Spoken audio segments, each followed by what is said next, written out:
The IAPA's Chapultepec program is based on the belief that after life, freedom of expression is the most fundamental of human rights.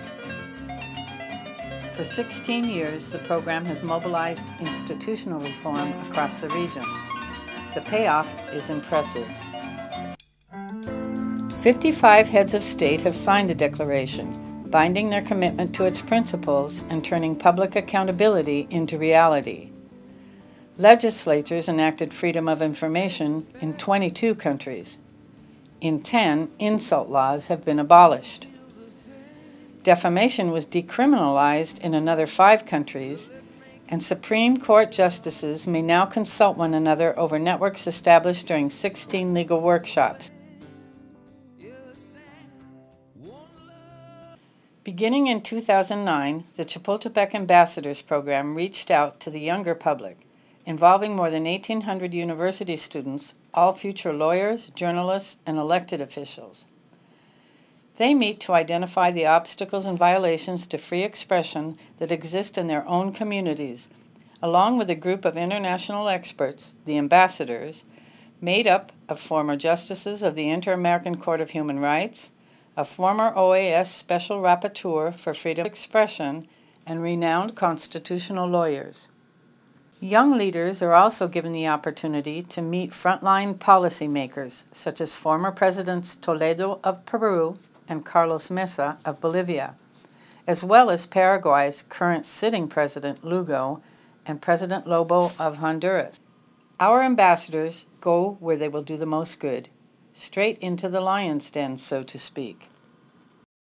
Today's focus is on Mexico, where every day narco-traffickers put journalists' lives at risk. In just the first weeks of this year alone, 3 journalists have been murdered in the line of duty.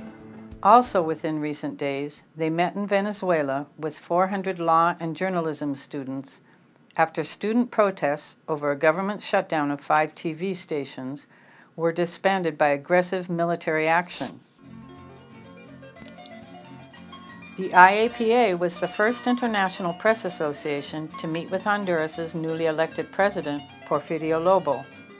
A short 3 weeks into his term, he signed the declaration before a full press corps and 500 university students during a forum at the National Technological University. In the months ahead, ambassadors will visit universities in Ecuador, Peru, and Bolivia. The program's strategy is to prepare informed citizens. Its tactics are based on strength in numbers. Students are rewarded for their multimedia presentations on the free expression issues that have impacted them personally. And as members of the IAPA and Chapultepec networks, they are able to exchange information on freedom of expression and press freedom issues faced in common. All are handled via the Internet Students page on the Chapultepec website. IAPA members and staff invest extensive time, effort, and resources in the program. In 2009, the Chapultepec Collection published 2 guides for the Hemisphere's Supreme Courts and judicial branches on the application of international free expression standards and case law. 2010's Chapultepec Grand Prize will be awarded to José Miguel Vivanco, America's Director for Human Rights Watch. Vivanco joins the prestigious list of first-line defenders of press freedom, including Mayor Zaragoza of UNESCO, Anthony Lewis, and the Supreme Court of Argentina, among others. Defending press freedom is not limited to institutional reform, but includes informing citizens under a set of strict standards.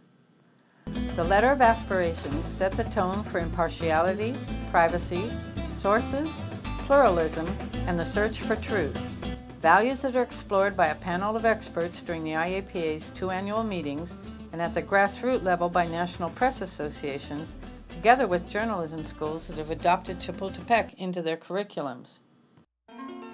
In one of the organization's most exciting outreach initiatives, member newspapers support a campaign to increase public awareness of the power of freedom of expression. It reads, "One word can make 1,000 changes in your life. Be informed, be bold, be heard." The campaign has been published in more than 260 online and print versions of member newspapers as it marks its 2-year anniversary.